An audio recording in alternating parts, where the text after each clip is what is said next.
Welcome. This video is part of a 12-month healing series hosted on YouTube. Each month focuses on a different layer of mind, body, spirit alignment. You're welcome to walk the whole year with us or simply take what you need today. Today we explore why success doesn't feel the way you thought it would. There's a moment many people reach that they rarely talk about out loud. It's the moment when you finally get the thing you were working toward, the promotion, the recognition, the financial stability, that milestone that was supposed to make everything feel different. And instead of fulfillment, what you feel is something quieter and more confusing. Flatness, restlessness, a subtle sense of, is this really it? This moment can be deeply disorienting, especially for people who are competent, disciplined, and sincere in their efforts. Because you didn't cut corners, you didn't avoid responsibility, you didn't expect things to be easy. You worked hard, you pushed through discomfort, you delayed gratification. So when success doesn't deliver the emotional payoff you expected, most people don't question the system that defines success for them. They question themselves. They wonder if they're ungrateful, if something is wrong with them, if they're incapable of satisfaction.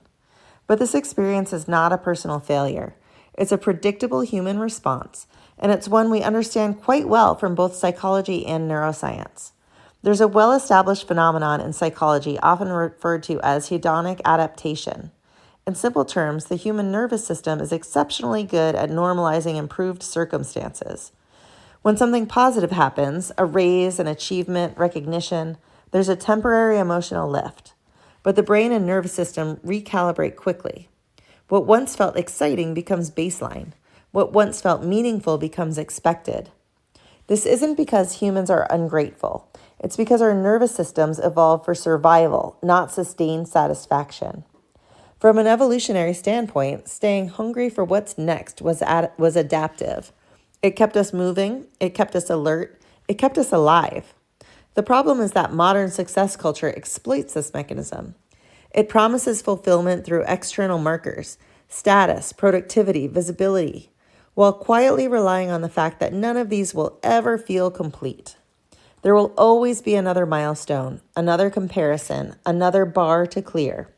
And many people unknowingly mistake this cycle for growth. But there is another layer beneath hedonic adaptation that matters even more.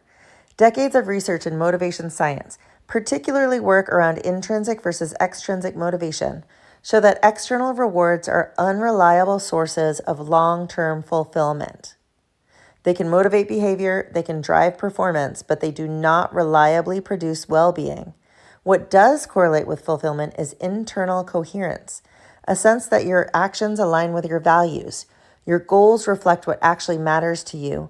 Your nervous system is not constantly in a state of threat or urgency.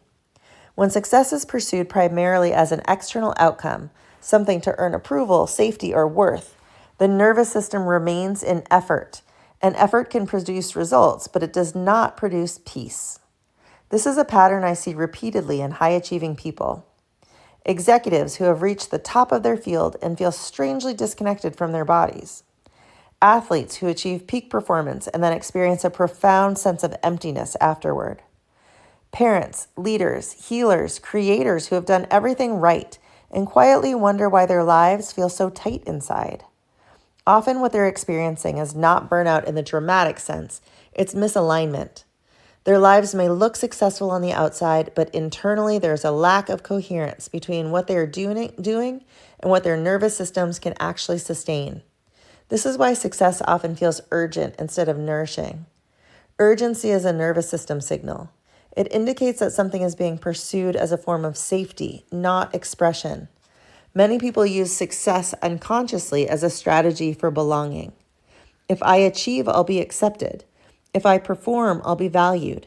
If I stay productive, I won't be rejected or irrelevant. These strategies are not wrong. They are adaptive. They often begin in childhood or early adulthood, in environments where approval, security, or love felt conditional. But strategies are not destinations. They're meant to keep you going, not let you arrive. When success is built on a survival logic, it will always feel incomplete because survival is never done.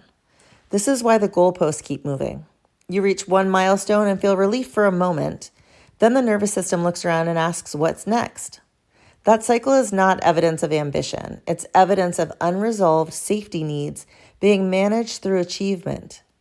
And this is where people often misunderstand what alignment actually is. Alignment is not a dramatic feeling. It is not constant excitement. It is not perpetual motivation. Alignment feels like steadiness, like your body is no longer fighting your goals, like your energy is not being siphoned off by constant self-monitoring or self-proving.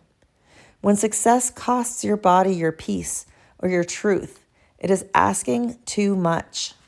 That doesn't mean your achievements were meaningless. They mattered. They taught you discipline, resilience, and capacity.